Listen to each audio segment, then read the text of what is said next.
Alright, so today we're going to be going over a MacBook Air board that doesn't turn on and has no green light on the charger. So first things first, I'm going to take here a DC in board, I'm going to plug it in, and I'm going to go over a little bit of my troubleshooting process and also what it is that's actually wrong with it. So when I plug this thing in, I get no green light on the charger. Alright, so this board is an 820-3024 board. So I'm going to open the board view for the 820-3024 and we're going to go from there. Now, the first rel I want to check is PP3V42_G3hot. Now, remember what I've talked about in other videos, how the one-wire circuit works off of the PP3V42_G3hot power rail. It needs that 3.42 volts in order to work. Also, please keep in mind that I've talked about what was I just about to say? Also, I've talked about how you need the one-wire circuit in order for your charging light to turn on. So the one-wire circuit is responsible for your charging light turning on. So I see over here that I'm supposed to get 3.42 volts from PP3V42 on L6995 over there. So I'm going to check that, and I want to see what it looks like. So on the multimeter, I'm going to do this. Black probe on ground, and red probe on that part, and I get 0.26 volts. So now let's take a look at what that looks like under the microscope. So when I go into the microscope camera, which should be this, here we are, I'm going to look and see what that looks like, and what do I see other than what looks like a bunch of cock and balls. So as you can see over here, this looks like shit. So I'm not going to measure with the multimeter. I'm not going to bother doing anything crazy. I'm just going to remove that stuff because it looks like crap, and there's really no reason to keep it on the board. So I got to find my tweezers. I got my hot air station turned on. Got my heat on 7, air on 14, on my FR801. A lot of people say that I use too much heat, and a lot of those people who say that I use too much heat are people who don't work on these motherboards. As you can see, like, look, it's not. You have to move really hard to get it off, even after all that time and all that heat. See, it doesn't want to go.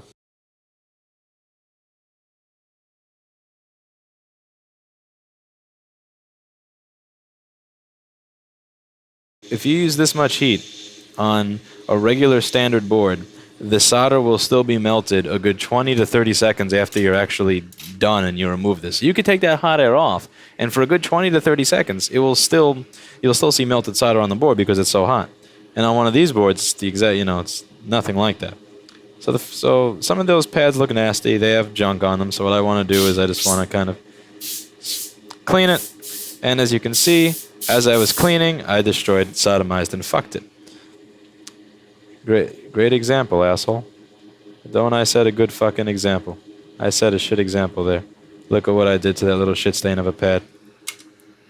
So that little shit stain of a pad got owned. So we're just going to run a jumper wire. We're just going to cover that area. So I'm going to scrape away at that trace until I get to the copper.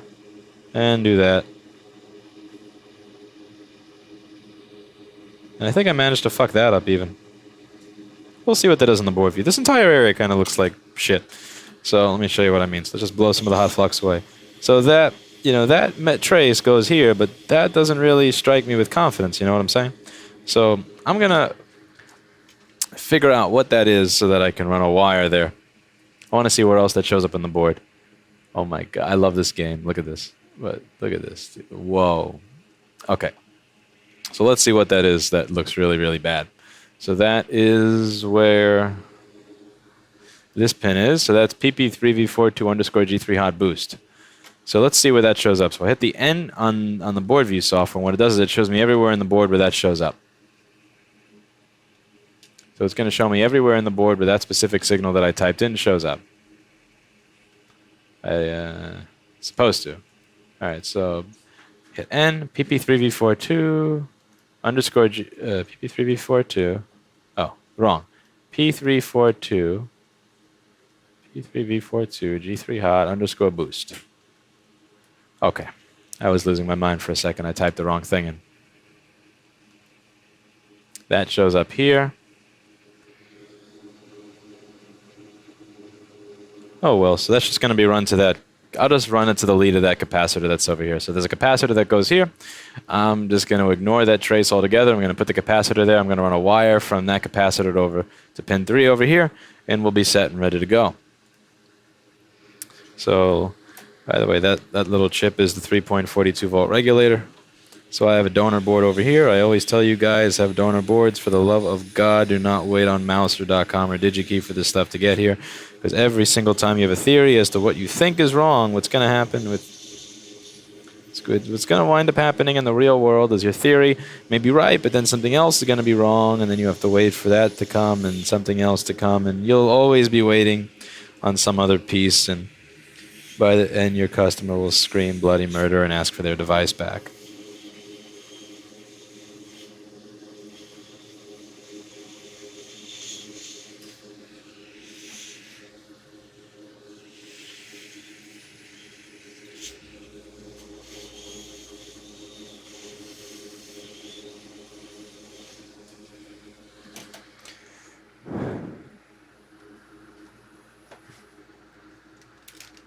Okay, now let's grab my favorite wire here.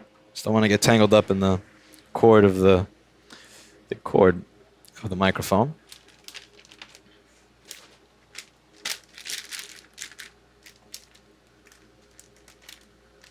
I'm going to grab some of my favorite battery wire.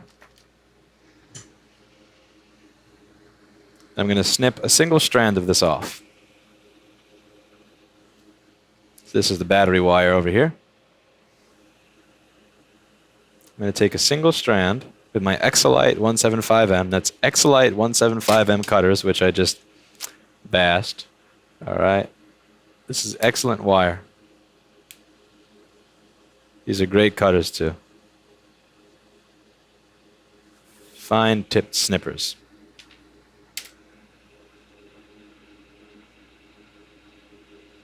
I take my single strand of wire.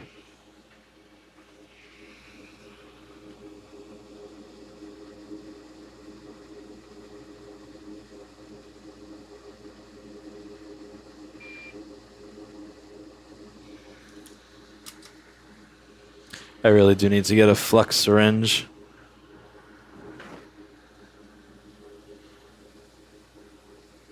I really do need to get a proper flux syringe. What I'm about to do is atrocious. I'm going to clean my tweezers off and then use that to apply some flux from this tin over there, which is totally the wrong way to apply flux, but I just haven't had time to order the damn syringe yet. Alright, so we coated that in way too much flux, which I'll get trolled for in the video and not give two shits of a fuck about.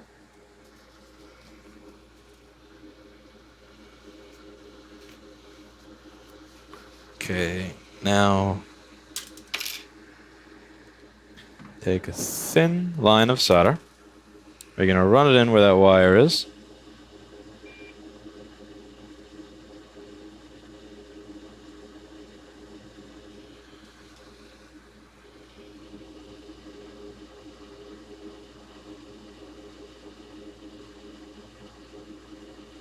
You want it to lay on, as flat on the board as humanly possible. I'm not good at running jumpers.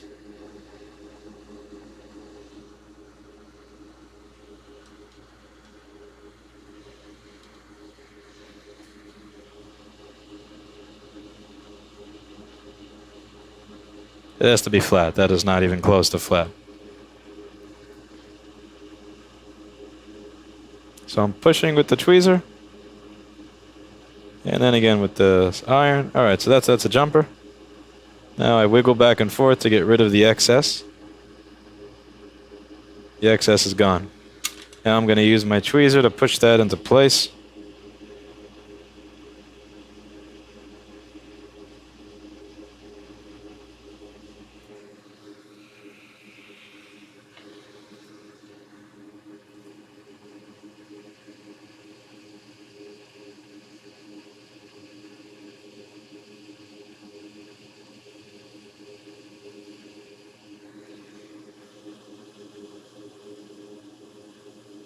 Might as well solder it to that little piece of copper that I exposed there. I mean, I went to the trouble to expose it. Might as well use this to make my life easier, right?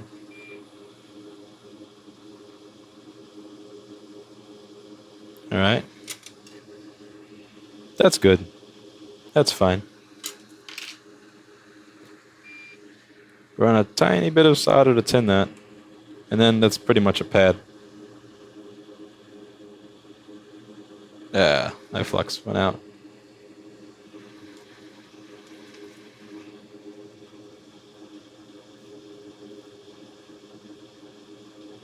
Alrighty. Now we're going to take a chip off of the donor board and we're going to put it on there.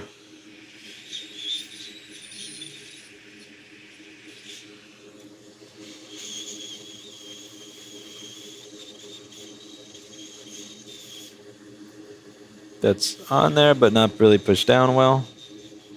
Now it's pushed down well. You can see all the solder from the heatsink pad just kind of came flying out of it. But that ain't really that nice looking.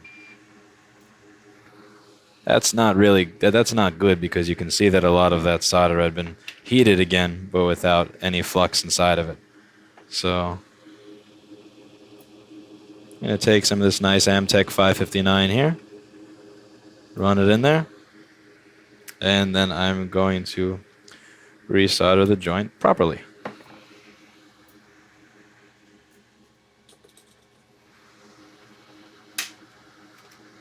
Alrighty. Let's take my iron with a nice curved pointy tip.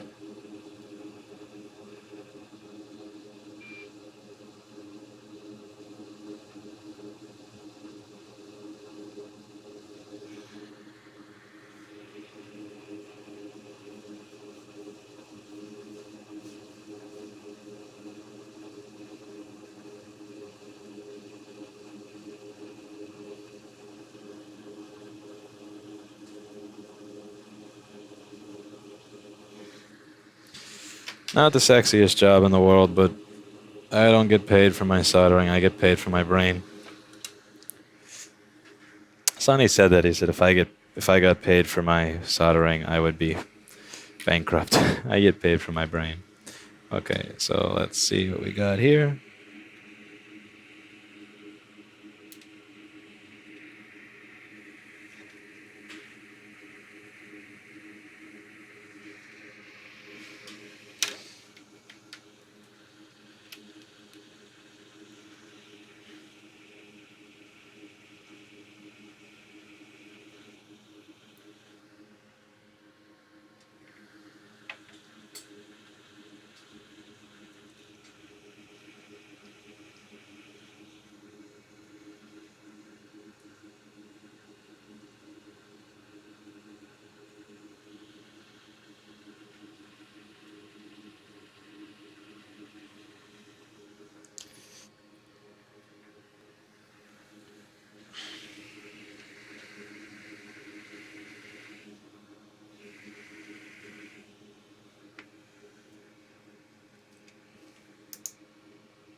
Now short to ground.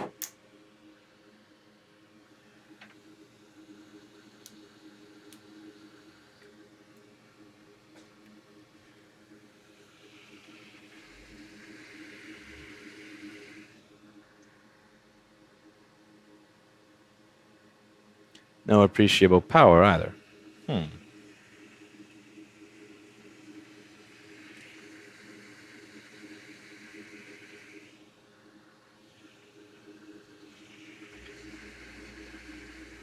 Okay, so our troubleshooting continues. Replace the regulator and it's still fucked. What do we do next? Now it's time to actually get the brain working. Let's go over to the schematic for this board. And oh, there is none. Okay, so we're going to go over the schematic for the 13-inch version, because it's probably the same shit.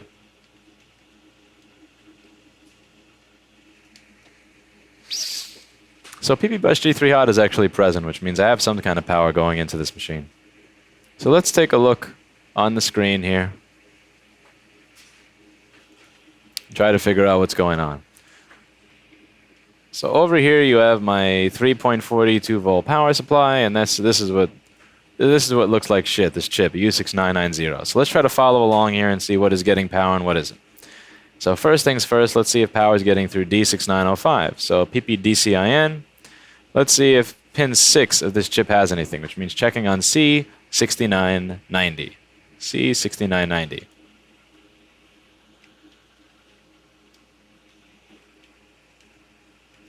You'll learn to hate this software as much as I do in time, I assure you. So on C6990, I should have something here. Just let's see if power is making its way through to the chip. So on the machine is plugged in.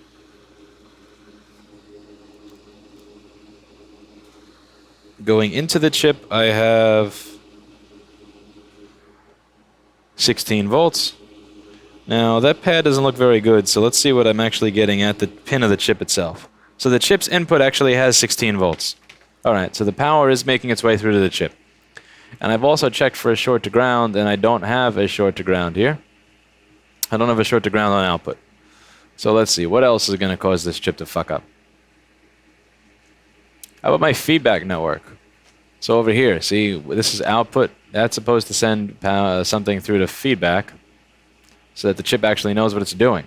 R6995 and R6996, which I'm guessing is these two. So let's see what those two things measure.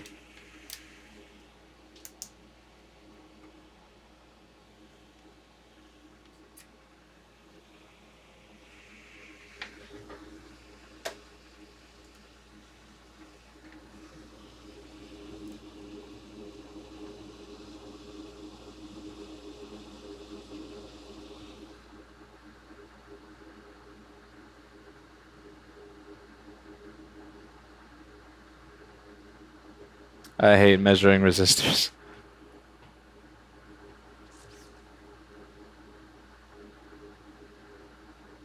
My hands are getting tired.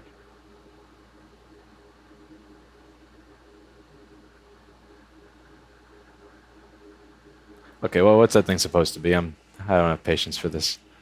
R6995.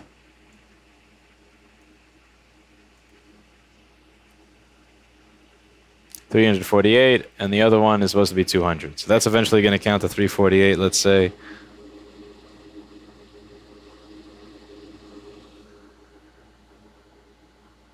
Let's just guess and say that that'll eventually count to 200. Okay. Now is where the real confusion sets in. So C6994 was where there was the most damage. Remember? So let's see what C6994 is over here. So that's where this goes back to the boost pin. That's from before the inductor. By switch.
Whoa. Don't switch things in open broadcaster in the middle of soldering.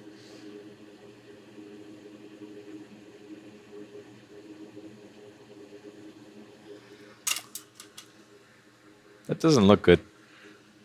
The pin that's supposed to be in the upper left. Let's see what that's for. Pad on the board. That is pin 8. What's pin 8 of the chip? Pin 8 is SHDN. So after voltage goes to the input, it actually has to go to SHDN as well. So pin 6 and pin 8 are actually supposed to be tied together. But pin 7 is unconnected. Pin 6 goes there, so let's actually... yeah.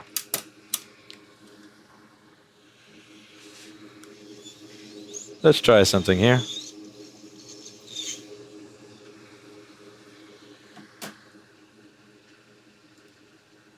So see this?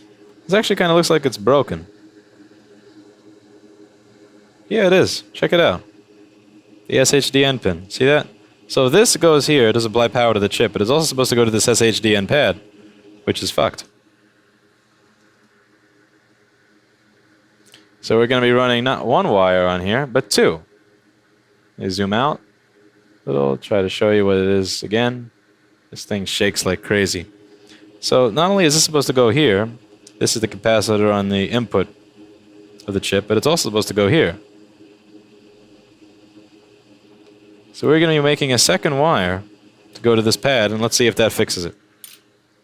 So I'm going to go get my wire, zoom out a little bit, get some context. Zoom out a little bit. And same old shit all over again.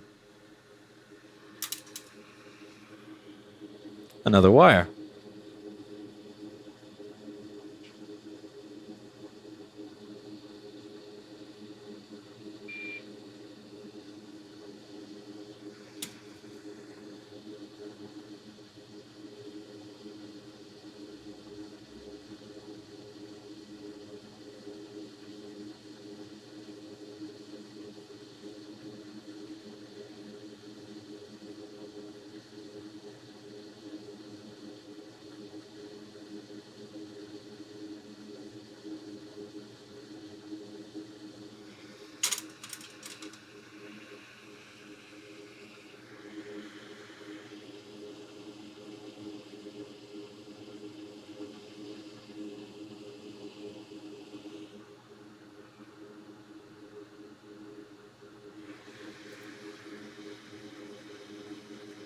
Now for the really fun part.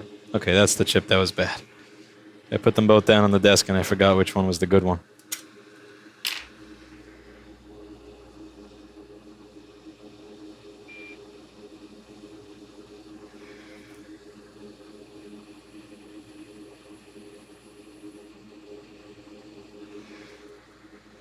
That's awful soldering on the middle heat-sinking ground pad.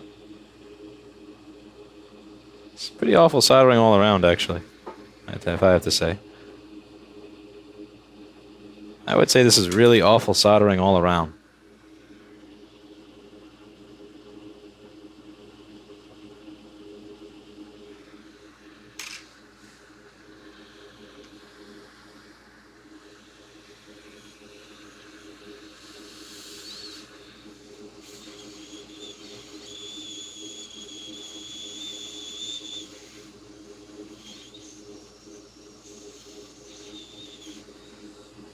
That is awful soldering all around. Like garbage. Alright.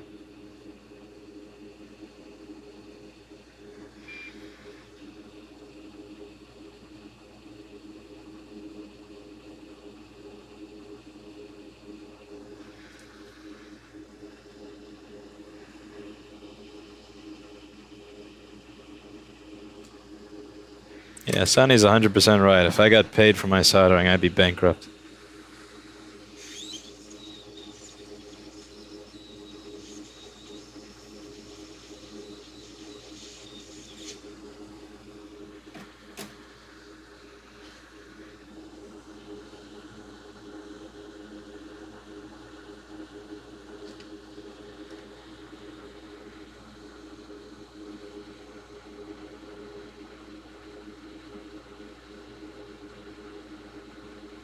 Well, disgusting. I accept it. Let's see if the thing has some progress made. You can always make the thing look nicer later.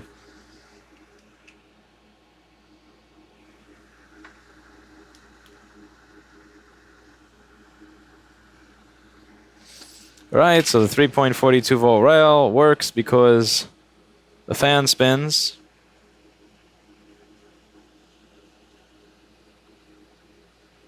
See that? See that green light? See that fan spinning?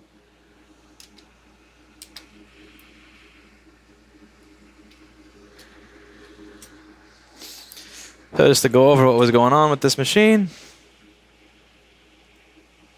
There was no 3.42 volt rail, which is needed for the one-wire circuit, which is why you didn't get a green light on the charger, which is why it would not turn on the charger. Upon inspection, the chip responsible for creating that looked really, really nasty. Pins 8 of this, and also, I believe, pin 4? Yeah, were also very, very nasty. So we replaced the nasty-looking components, we replaced the chip, but it still didn't work. So we had to run a jumper wire from here to here, and a jumper wire from, I believe, here to here in order for this thing to actually work, function, and operate. And now we get a green light, it spins, it turns on, and all is merry. So what I'm going to do is I'm going to fix the soldering job a little bit. After I make it actually, again, caring about making it look good is just such a waste of time before you actually know that it works. Like, once you know that it works, by all means, go in and make it look perfect. If you are, if you have perfect hands and it's easy for you to make everything look good up front, then by all means, go ahead and do that. My hands suck, so I don't waste time on that till the end. What I'm going to do with this one is I'm going to make it look, I'm going to touch it up. I'm going to toss it in the ultrasonic cleaner because I don't like to send these boards back to people reeking of flux and looking like shit. And then I'm going to go over what it looked like at the end. So you got to see the before, and you'll get to see the finished product in a few.